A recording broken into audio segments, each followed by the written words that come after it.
All right. Kenyatta knows I like to start on time. And although people will probably join a few minutes late, we like to start on time and end on time. We have promised Mayor Perkins for only an hour of his time today. And so we look forward to going through some questions. As a reminder, this is the start of a mayor series that we're doing across Louisiana. Mayor Perkins, this DOTD, so everyone knows who DOTD is, Louisiana Department of Transportation. They actually have a program specifically for DBE, so supportive services to help DBEs not only get certified through the department and as well as to find contract opportunities. So over the course of the past year, we've been doing webinars and having experts on from everything to how to secure a contract with your local municipality and city to how to secure and find federal government contracts. So anything related to government contracting, we talk about, and we do presentations and bring in experts to help assist the DBEs in this work. So the majority of the participants on this call are certified DBEs. A few are looking to get their certification, but everyone is interested in, of course, securing opportunities and contracts and trying to really navigate the system. Myself, I have probably been a certified DBE for, I don't know, 7, 8 years now. And I remember when I first started, and I actually met Kenyatta through coming through his office as a DBE and saying, okay, help me navigate this what can be a very complex system. This particular series that we're kicking off today is a series with mayors from across the state who are coming on to talk about the work not only in their city, but also opportunities for small businesses, and particularly how we're trying to get more minority businesses to the table and help them to figure out proposals and how to properly bid. So thank you again for joining us. I know you need no introduction, but we'd love for you to just introduce yourself to those who have joined us on this Cinco de Mayo. So thank you all. No, thank you, Savitri, for having me. And I didn't know I was kicking it off. I thought I'd be like in the middle of the mayor Oh series. no, Yeah, you're kicking. Mayor Sharon Western Broom is next. So you're starting off, we're going North Louisiana and coming back south. right. She's like a big sister to me. Love her. I'm sure she'll be amazing when she comes on. But thanks so much for the invite. Very honored to be here. I'm Mayor Adrian Perkins of Shreveport, Louisiana. Just a little bit about my background. I was born and raised here. Went off to West Point for undergraduate. Served in the military for 8 years. Then went to Harvard Law School. Earned my JD, and actually was kind of chomping at the bit to get back home. So I ended up running for office towards the end of my 3L year and won the mayorship in 2018. And I have been the mayor now for a little bit over 2 years, and super happy to be here today and happy to share any lessons learned I have that can help those businesses out there grow. Thank you. And everyone, as you know, I mentioned this earlier, for those who are just joining now, usually our webinars, if you've attended previous webinars, we give like this big presentation where we bring on an expert and we're walking you through some things like step by step. The series is going to be more conversational. That's why we asked for you all to submit questions ahead of the conversation so that we could have a very engaging conversation here tonight. And so I'm going to kick things off by really addressing those questions and presenting them to Mayor Perkins so we can find out what not only he is up to, but his entire department and team. So let's start by just talking about the impact of COVID-19 and how did the pandemic impact the city? So maybe let's just start there, because we got a lot of questions just around, okay, what are we doing now moving forward past the pandemic? Yeah, it impacted Shreveport just like it impacted most cities. Obviously, we started off with a public health crisis that we did not know much about. We were very proactive. We had our first press conference 5 days before we actually had our first case here in Shreveport. So we wanted to get the information that we did have, the limited information that we did have out. And we continued to communicate throughout. We know that right after, COVID-19 hit and they put us in quarantine and a bunch of other measures that we took. We know that an economic crisis ensued after that. Commerce really, really slowed down with everyone being in their homes and not being able to go to the movies and out to eat and all the things that we regularly do. So we experienced an economic crisis. Our initial projection was that the city would have a shortfall in itself of $25 million. So we really had to buckle down with our finances. Fortunately, we only had a shortfall of about 14 million, 13 to 14 million. And we were able to end up in a much healthier spot at the end of the year than we thought we would be. We didn't have to lay off any employees and really make the problem of job loss worse in the community. So that's something that we were proud about that we did. In addition to that, we know that we had civil unrest last summer, and that's very important to mention as well, and that impact on the city. Fortunately, we didn't have any violent incidents at all. I really took the approach as mayor to make sure that it was a we dynamic rather than a us versus them dynamic. Prior to becoming a mayor, I made sure that I really had an activist background. So I sympathized a lot with the people that were in the streets that were frustrated with police brutality, systemic racism, and things of that nature. So we went out there from the first demonstration to the last demonstration, and I made sure that I was out there. I was talking to those that were marching in the street. I made sure that my police and firefighters were out there as well, giving out water, talking to citizens. And we had, a relatively peaceful summer compared to others, but we did create positive dialogue and substantial changes in policy. I signed an executive order to ban chokeholds. We implemented implicit bias training in the police department, and we did a lot. I will say that the thing that I'm very, very proud of, though, is that I utilized technology to respond to the virus. And we end up making, it's a story in the Washington Post about Shreveport, if anybody cares to read it. But what we did was we identified hotspots in urban African-American neighborhoods early on. And we were the first people in the state to actually identify those hotspots. And when we talked about it, we actually got some pushback by some people that said, hey, you're going to be stigmatizing these neighborhoods. And I was able to retort, well, I'm from this neighborhood. I know I'd rather keep our citizens safe and let them know the facts rather than try to hide some because of a stigma. So we talked about hotspots, and we were able to not just talk about it, but we were able to mobilize leaders to get the citizens aware of what was going on. And we were able to also mobilize resources to put into those neighborhoods to get rapid testing and things of that nature. And we end up being number 6 in the New York Times list for cities with the slowest viral spread. So wrap up all of that. We got hit just like everybody else.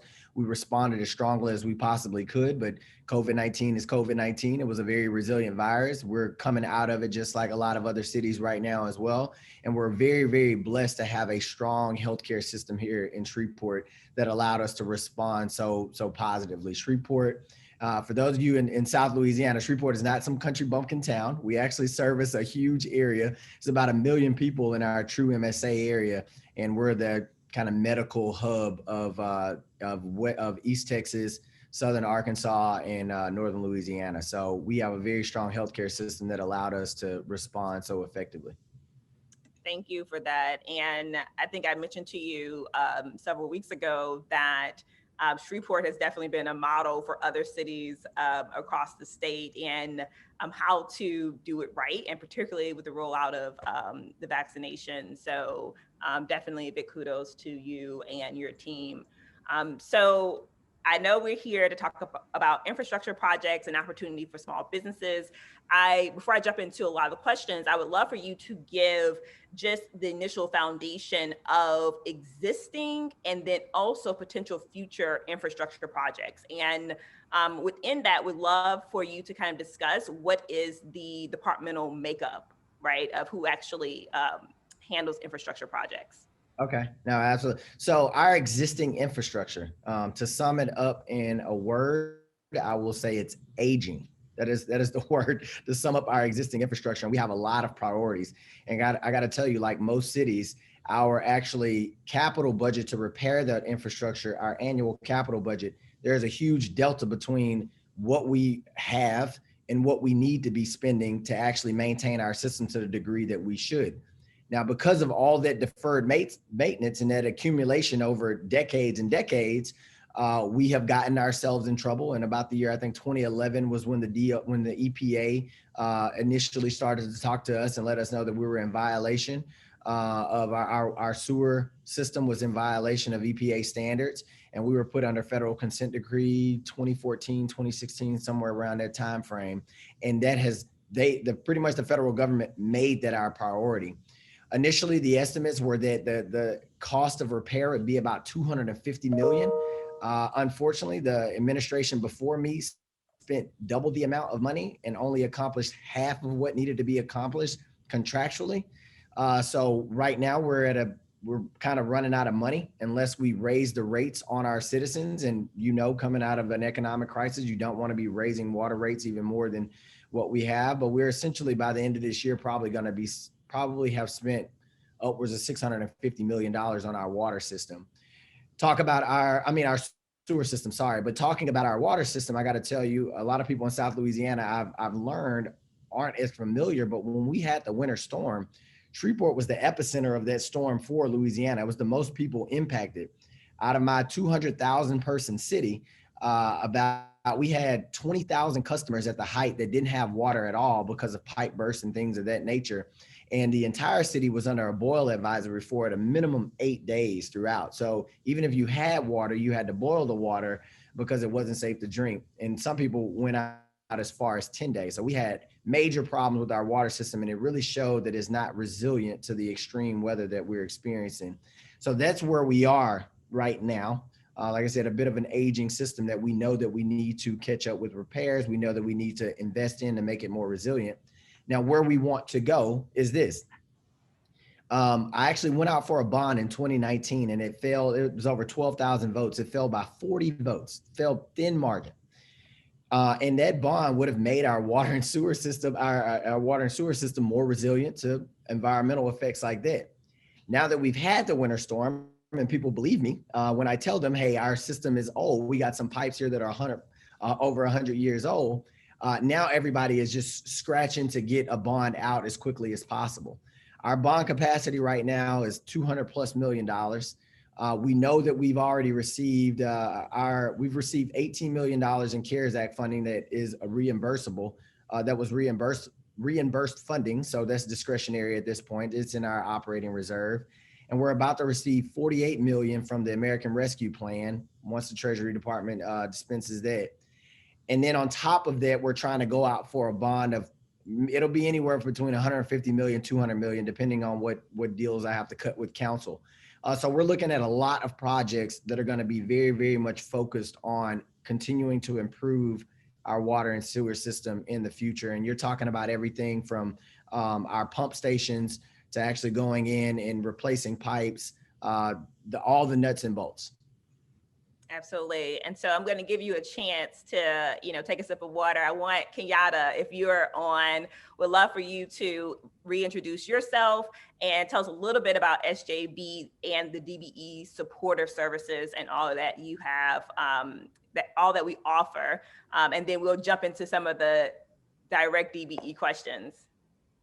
So yeah, good evening, everyone, man. Obviously, man, as always, we appreciate you all taking time out of your evening schedules to make time to get some great information tonight. Obviously, Mayor Perkins, we truly appreciate you as well, making time in your schedule. Like you said, you have 200,000 constituents in your area. So to do this, man, we definitely appreciate it. As Savitri said, man, obviously most of our webinars target around seeing how we can really dive into providing you all the technical support you need to win. However, at the conclusion of last year, Ms. Paula Roddy did a phenomenal job of giving a forecast, a synopsis of what the current DBE program is for the federal program. So Savitri and I just brainstormed. We just felt that it was a great idea for us to begin these webinars. So as they go forward, obviously we want you all to know what's going on in those marketplaces of each mayor, which can allow us to know where we can be more effective in the type of services that we offer. So, for anyone that's new on here, obviously we'll get to know each other. Anybody that's on here now, they know me well. I'm proactive in everything that I do. I surround myself with individuals that's like-minded. That's why I'm excited to have a partner like Savitra on our team to host events and webinars like this. But we just offer, unlimited technical support in all of the areas that most small businesses either don't know about or have the funding deficiencies to be able to hire someone to do it for them. Our intention is not to become a crutch. Our intention is to make sure that we can help you in those areas and build you in those areas to eventually one day you can see yourself functioning as a prime to go after the larger projects. Again, I'm extremely proactive. I always give a listening ear. I'm always accessible, whether it's via phone or email. But that feedback that you all give us allow us to be able to put together platforms like this and to really focus in on what's needed because your concerns are not taken lightly. So we hope that today you get an opportunity to really hear some great things that the mayor has in store for his community. And we look forward likewise for the future webinars, upcoming webinars with the other mayors. So as Savitra knows and everybody on here that know me, I can get long-winded. So I'm gonna cut myself off before I go too long. Thank man. you. I appreciate it. Time. Yes. And as you know, as Kenyatta already stated, that the DBE supportive services are specifically for DBEs, not only help you get certified, but to also help you with your marketing, to help you with your capability statement, to help you understand how to correctly apply. If you've joined some of our webinars, we've had other department heads come on and actually reveal what were some of the things that disqualified DBEs from even being able to get a contract. It was simple things like the comma was in the wrong spot, right? They couldn't figure out what the actual price. Now, me personally, as a DBE, I'm like, okay, help us out a little bit, but we just need to ensure that all those mistakes don't happen as we seek opportunities and contracts. And so jumping right back into questions for Mayor Perkins, one question that we had going back to COVID-19 and how that shifted us into this virtual world is due to COVID-19, a lot of construction projects pre-bid meetings were conducted virtually and non-mandatory. While prior to the pandemic, pre-bid meetings were mandatory. The question is, will these meetings be mandatory again, even if they are held virtually? Yeah, Savitra, can I just go back for 1 second before I answer? Please do.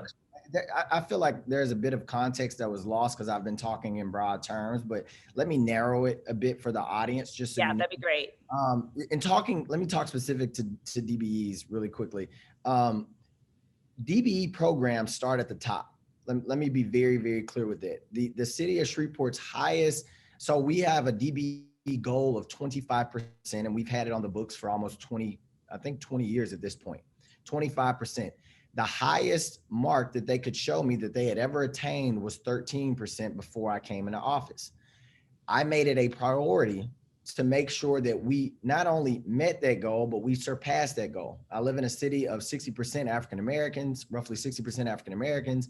Obviously, women are in DBEs, veterans are in DBEs. So I said, hey, we need to really be aggressive with this goal. And I talked to my department heads. I started off probably talking to them every week about it. Then I talked to them every quarter about it.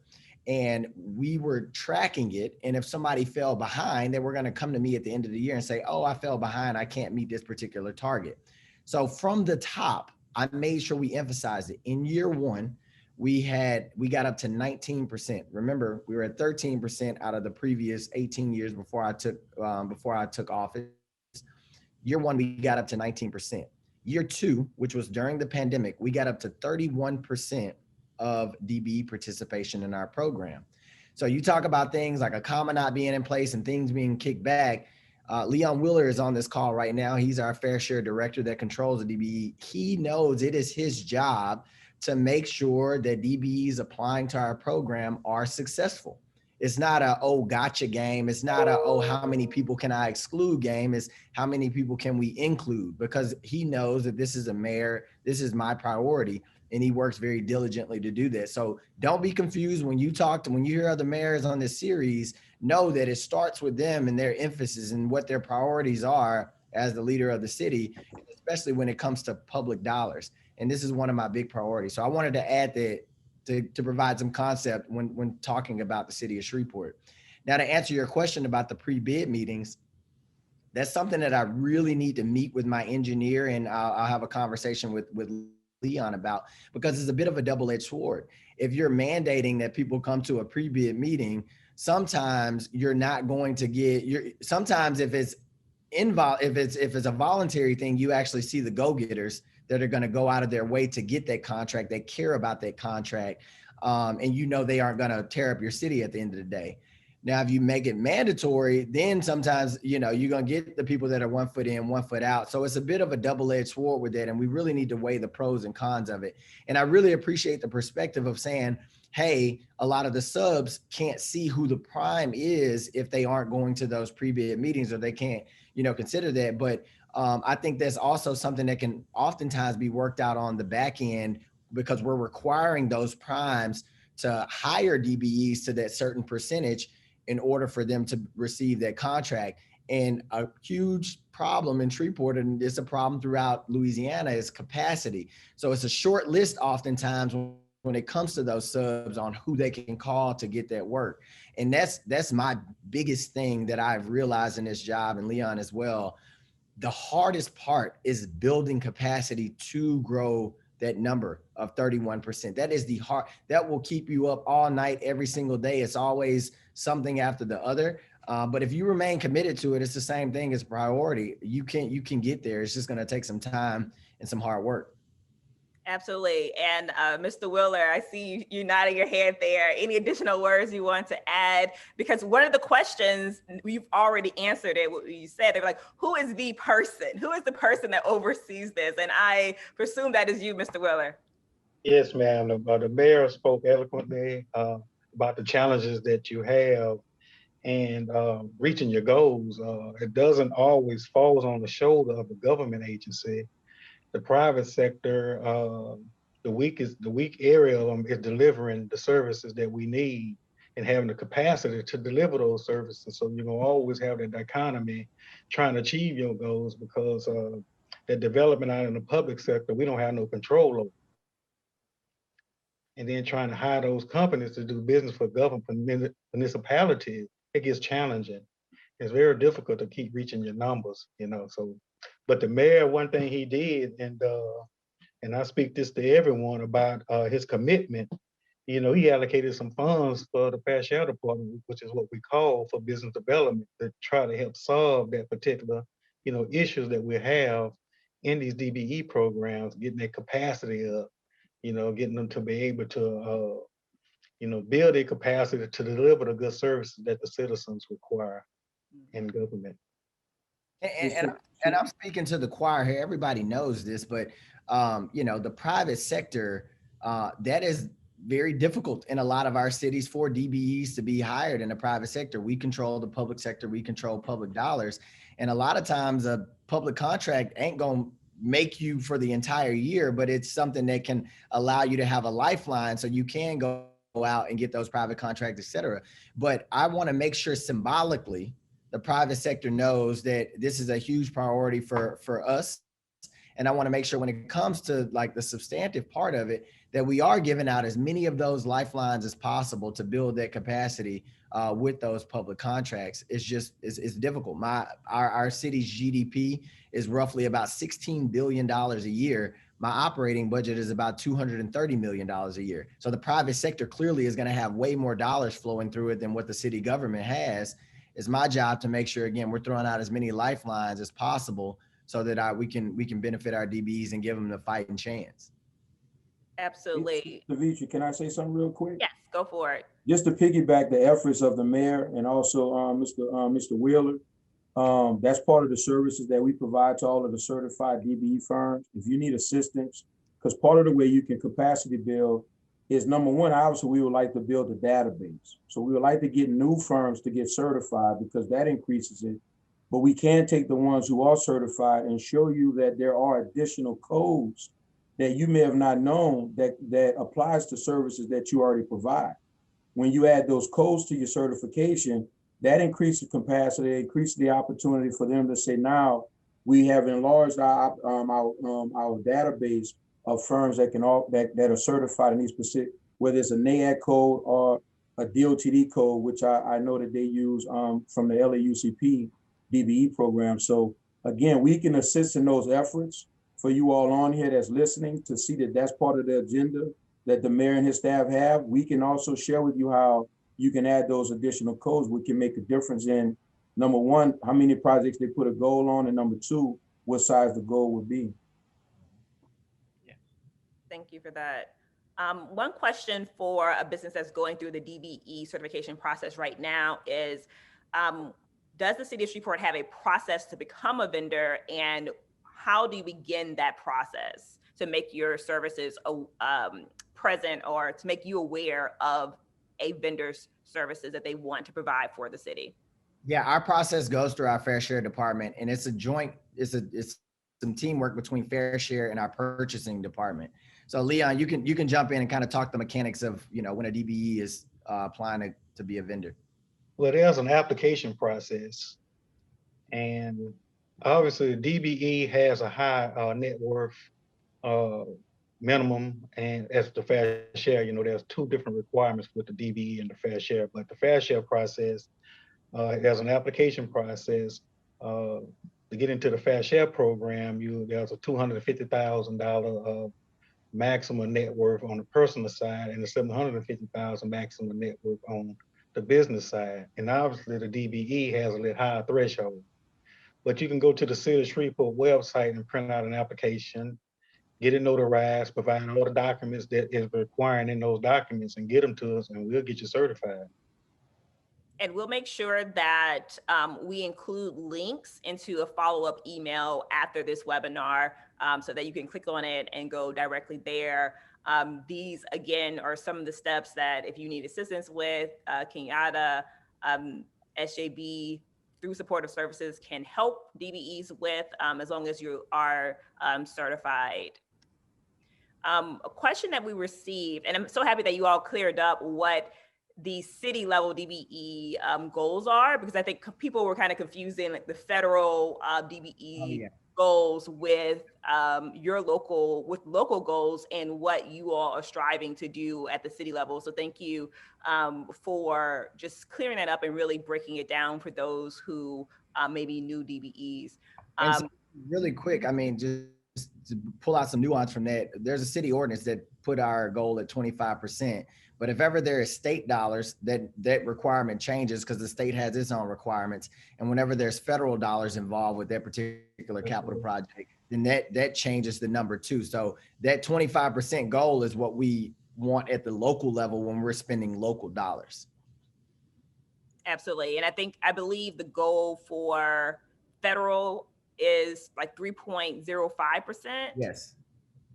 And I think the question was from someone related to that, when Shreveport sees a goal from federal level from that funding with 3.05, is it your desire to go much higher than that number? Yeah, it is our desire, but you're walking a tightrope there, because if you start to exclude companies based off of them hitting your goal and not the federal goal, you can get some litigation pushed towards you. So you got to be very careful in the way that you move forward like that. Absolutely. The next question we have here, and this may or may not be true, and you can clear this up as well. The projects that are currently being used toward the DBE goal are mainly in maintenances of buses and facilities. Are there any plans to have any road, bridge, and highway projects for the Shreveport area? And engineering as well.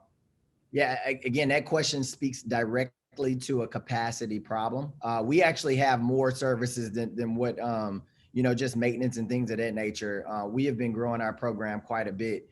But when you're talking about roads, bridges, that work that a lot of primes do, we are bumping into a capacity problem. So one way in which we're trying to attack this is identifying primes that are good mentor companies for subs that won't only hire a sub to do that job that they're typically do, but will hire a sub to do that job and coach them up on the broader job. So the next time that similar work comes up with a road or bridge, et cetera, that sub has a capacity. So those are considerations that we're looking at when looking at the primes that we hire as well. And that's just one of the few ways we're trying to build capacity throughout our system.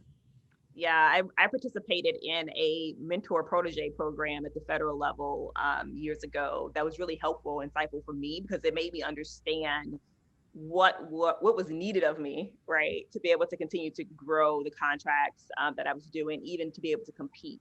Yeah. So I do think that that idea is very key. Yeah, and let me talk about an ugly side to it as well. There are primes that will give out that sub, and there's like a contentious relationship there with that sub, from everything from holding out dollars, from everything to making sure they only do the work that they were hired for and not teaching them and training them up to do more. And sometimes it's on the sub that will accept pretty much just dollars to say, oh, I was the sub on this contract, where they're not really doing the work either. And I call that I'm a military guy. I call it fratricide. That's when a friendly, kills another a friendly person, because you're hurting yourself, your company, and you're hurting other DBEs that want to do the work and that want to actually expand. But that's that again, those are some details that we've seen throughout the system when it comes to that prime sub relationship that oftentimes we try to observe and we try to iron out and find the primes that are going to be responsible and the subs that are going to be responsible.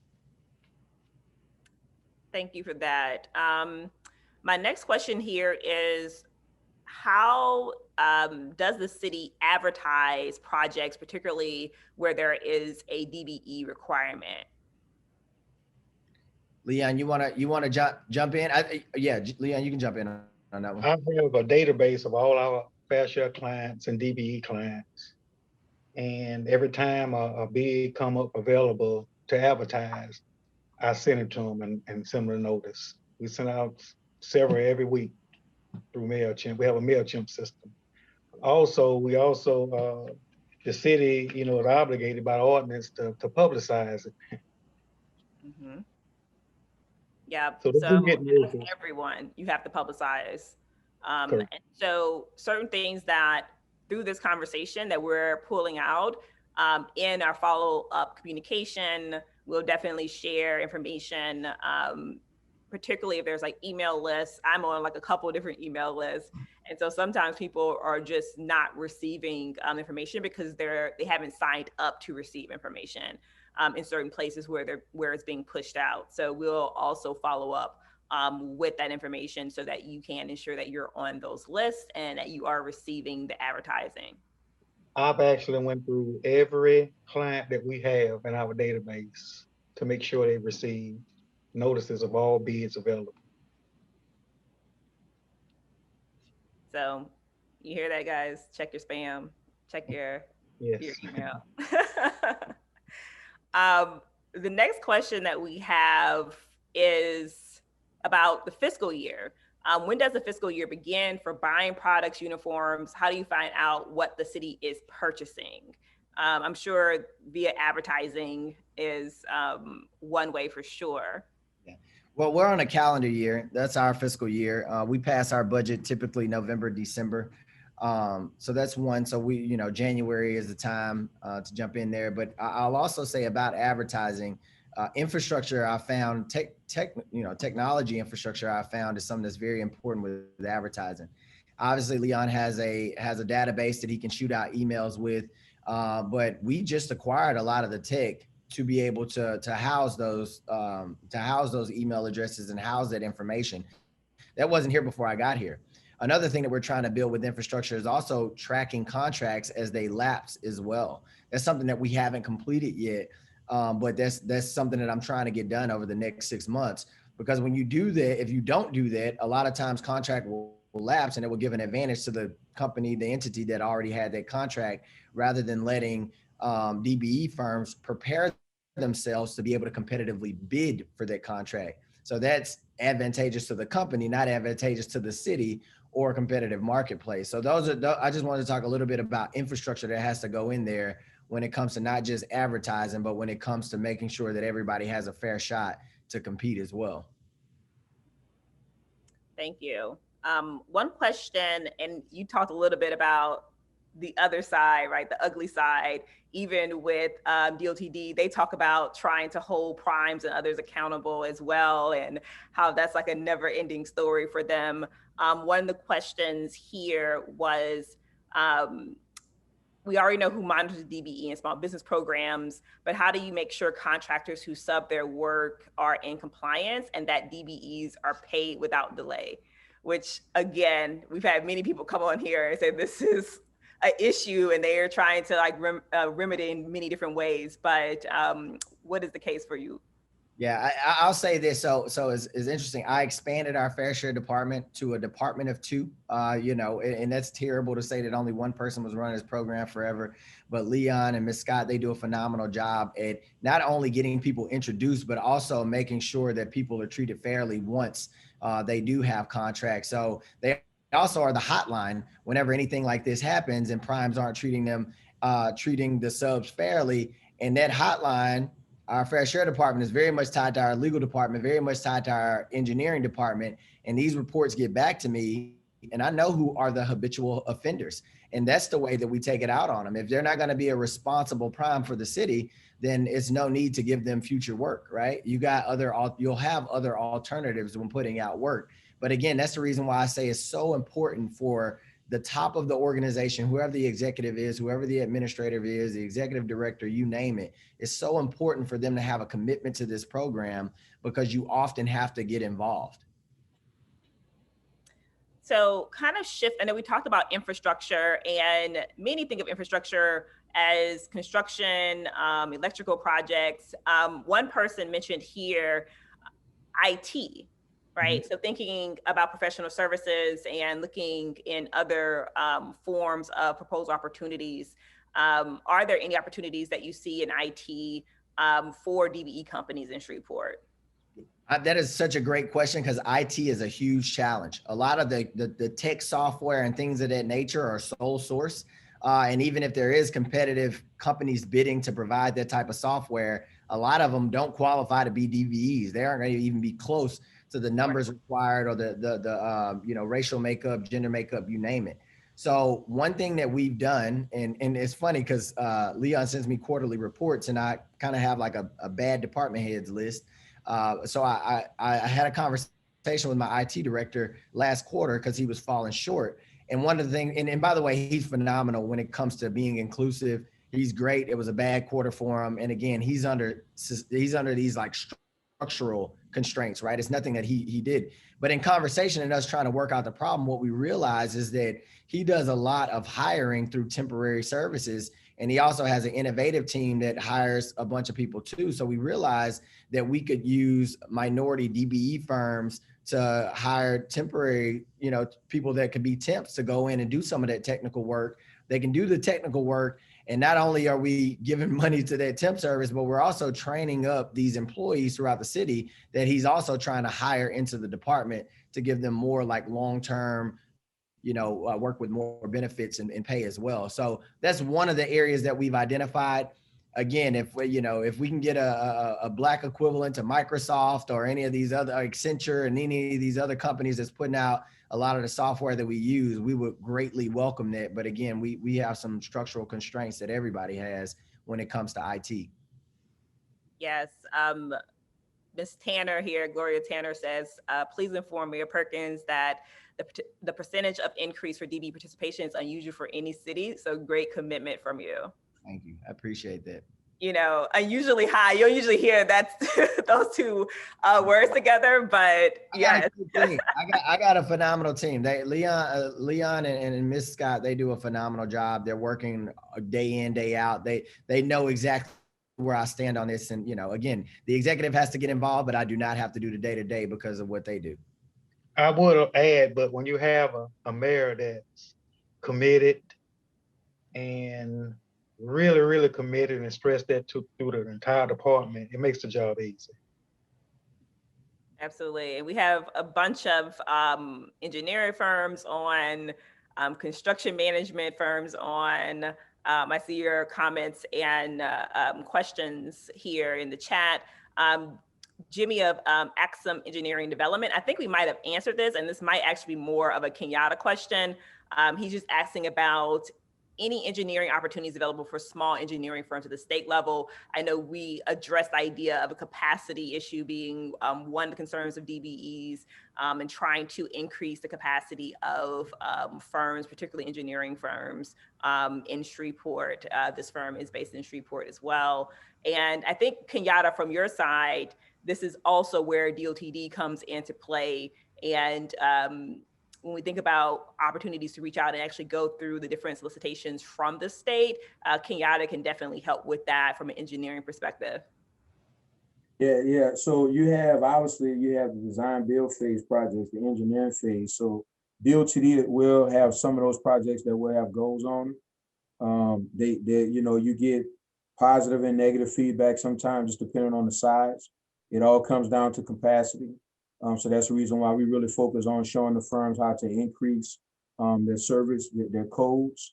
But we also encourage firms who are certified to continue to share with them the benefits of the program.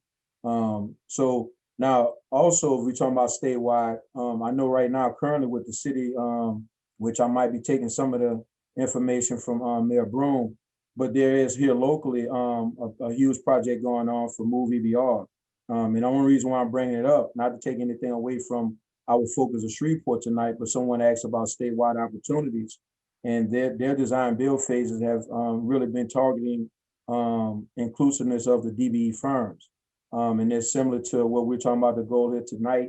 Even without having a program in place, I think they've hit somewhere around the 30 to 35% target mark that was encouraged. So there's a lot of opportunities for engineering firms going on right now. I'm excited to hear that, Shreveport has a mayor that's just as committed to making sure that they can hit on those focal points. Obviously having Mr. Will on here is huge as well, because he can dive into the questions that are, more targeted toward their programs with the fair share, as well as the opportunities they have for the DBE firms. So there is opportunities. I think the most important thing is just being prepared. So opportunities like this with getting this information prepares you, and also reaching out to us and letting us help you and applying the assistance, you'll definitely be able to grow in that area also. Absolutely. And we have a DBE here from South Louisiana. And her question is, how do you see subs competing when they are in South Louisiana and mobilization is costly? Can it work? Yeah, so I have a bit of a philosophy. Obviously, I'd like to hire, Shreveport firms if possible, but oftentimes we don't have the capacity here.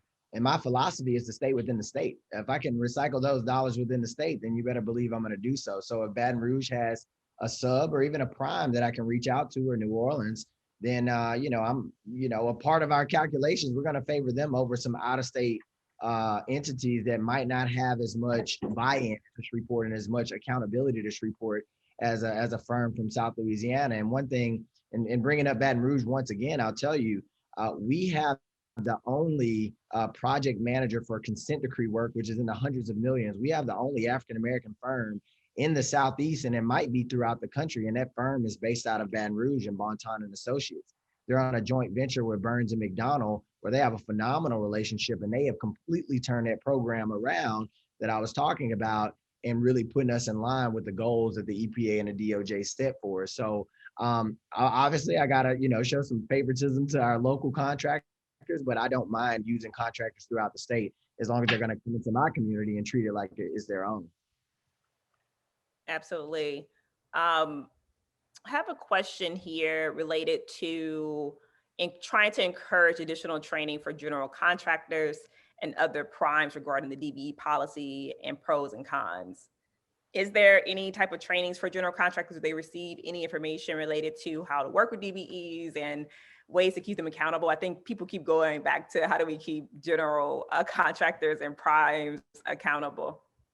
Yeah, and I'll pass this on to Leon as well. They just did a town hall the other day. They do good training sessions throughout the year. Obviously, COVID stopped a lot of it, and we had to go to virtual. But Leon, I'll allow you to talk about some of the formal, informal training that you have with those primes and guidance that you give as well to make sure that it's a relationship where the subs can grow.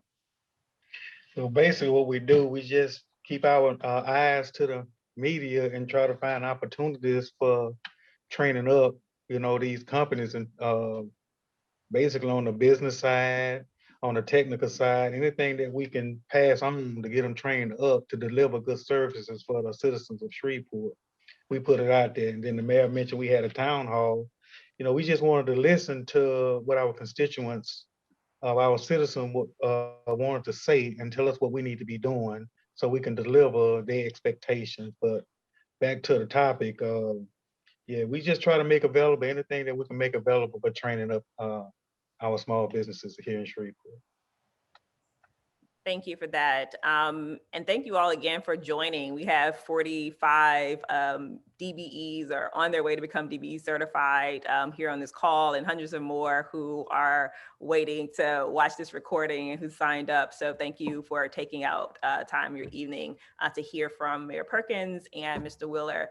I have a question here related to other services. So Alicia Bettis, she is from Shreveport, and she's interested in how Shreveport buys supplies, products such as paper products, janitorial, cleaning, PPE.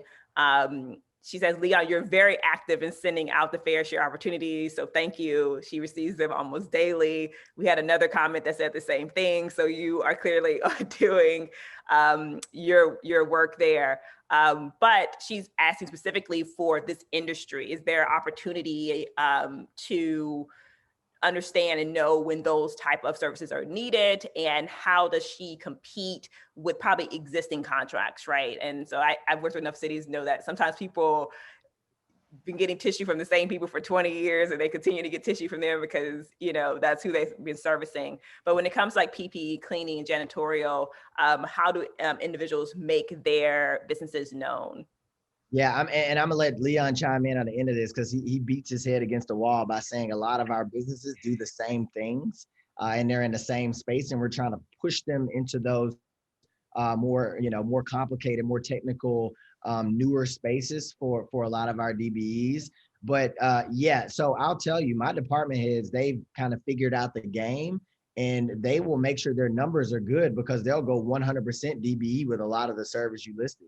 The janitorial, the cleaning, the PPE. So at the end of the year, if you look at their contractual services, they've met their numbers for DBE and often exceeded them, but it's primarily in those spaces. And a lot of the dollars, the other 70% or 60% of those dollars that they haven't used with DBE, it'll be contracts where they did only hire, a prime that didn't have much DBE participation with the more kind of sophisticated worker, again, working other spaces outside of what you listed.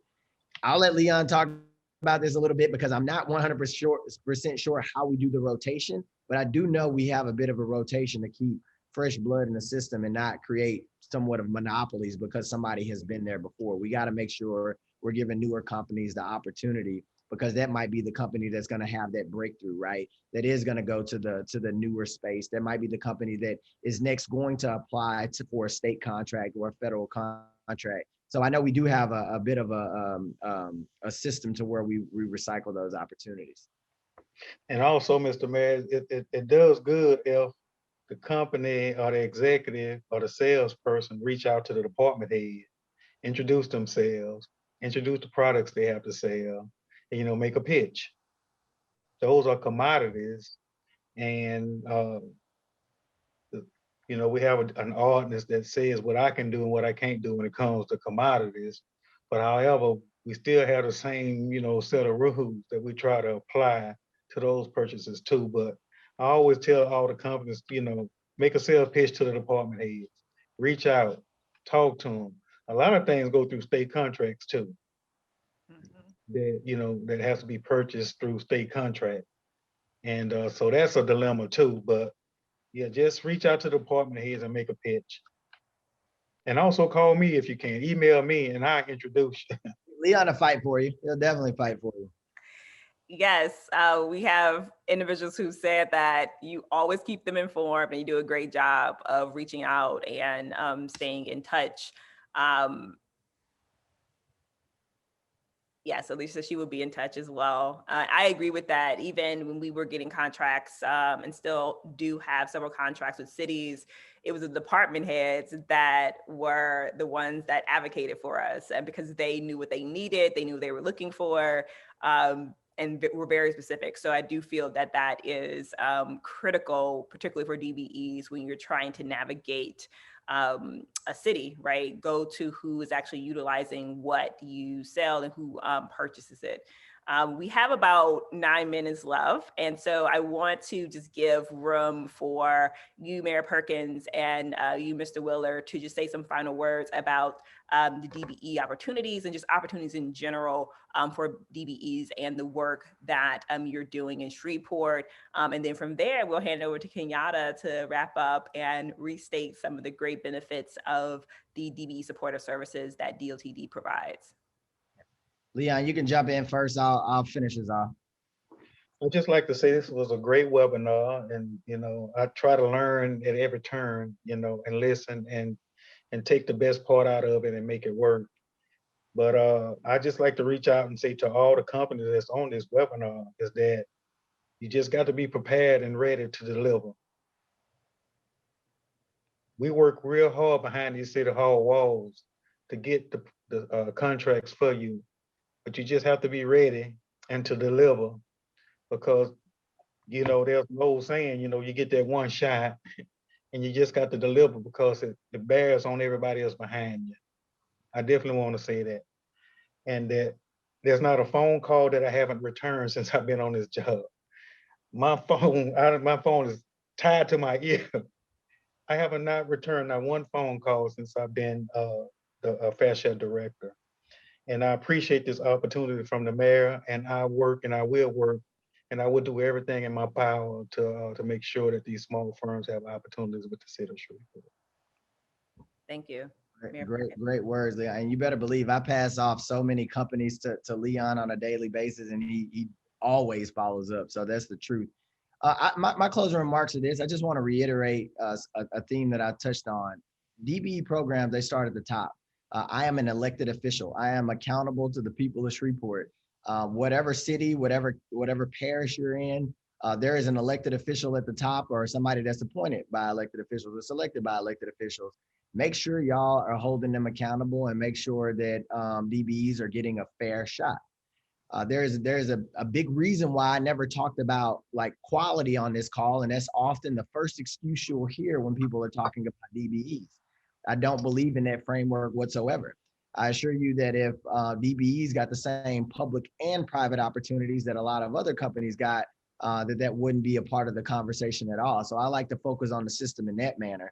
And I like to make sure that I'm doing all that I can from my perch to support DBEs throughout. And I'll say this, last year was a very rough year for a lot of people. We went through COVID, and I'm very proud of the fact that even going through COVID, we were able to get our fair share numbers up to the degree in which we did. But, in all honesty, it still didn't account for the devastation that took place on DBEs throughout COVID, especially from the private side. We couldn't possibly compensate for that. A ton of our vendors closed their doors, and unfortunately, some of them closed their doors permanently. So we got to keep in mind that the public side is only one side of this story. We got to make sure that we are giving those DBEs, those lifelines, giving them those opportunities so that they compete in the private market, and we're putting pressure on the private market as well. And not only are they competing, but they're growing as well, and they're growing from the local level to the state level, hopefully the federal level, and we can get companies like Accenture and things of that nature. Let's grow our own Accenture here in Louisiana. Let's grow our own, you name the top construction firm in the country, and I know we can do it. I know our people are built from it, but it takes commitment from the leaders, and it takes hard work by our workforce to actually get that done, and by our entities to get that done. So I know y'all already doing it. I'm preaching to the choir. I look forward to hearing from some of you, working with some of you, and pushing this conversation forward. The last note I'll say is this: there is a lot of federal dollars coming down to municipalities to right now, and to states, you name it. The city of Shreveport, I talked about our numbers at the beginning, but the state that's talked about 300 million that's going to be dedicated to water and sewer projects. LDH has billions with a B that they have as well for certain projects to promote health within our state. And we are still looking at a potential infrastructure bill. The president will be here tomorrow talking about an infrastructure bill that hopefully pass soon. So that's even more dollars that is going to be passed down.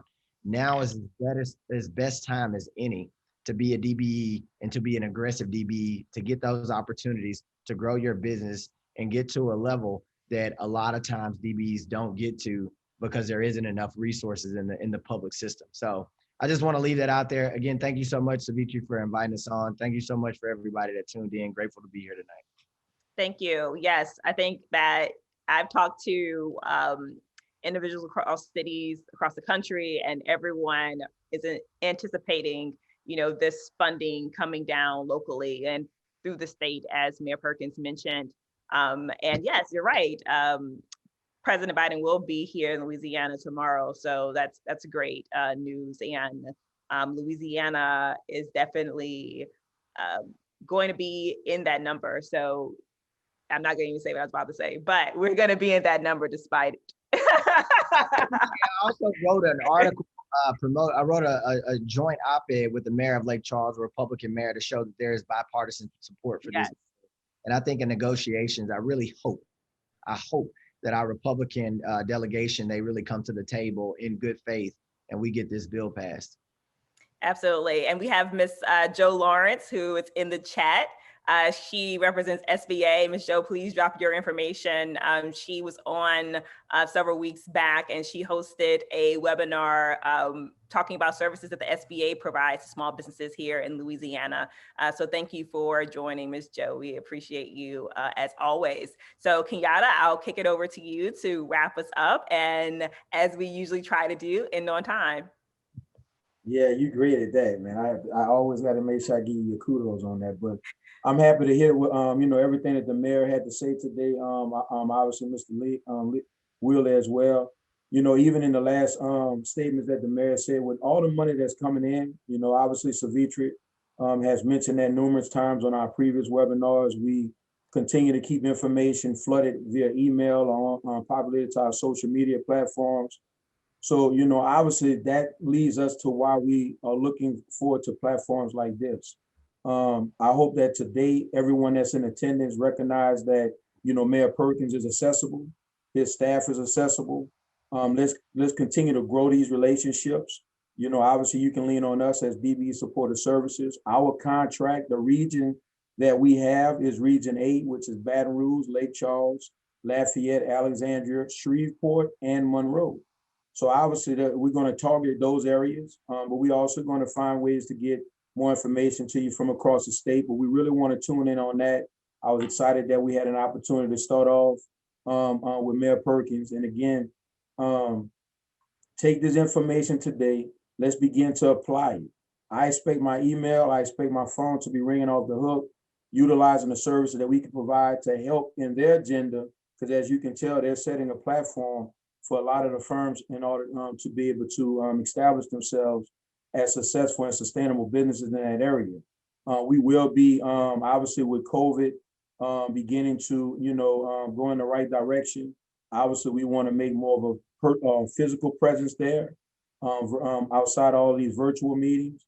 I'm pretty much sure I'm like everyone else. We kind of at the point where we want to have more in-person events. So I will be looking forward to that. But let's just take advantage of these opportunities that we have.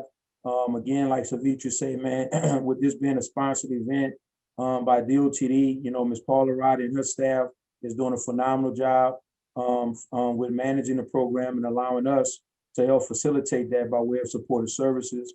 Our team that we have at SJB Group with our partners, Ms. Savitri and her company, as well as, we have a marketing specialist that assists in those areas to help grow just for the businesses who want to find better ways of getting their company's name out there. So there's a lot of things that we can do to help you all in your efforts.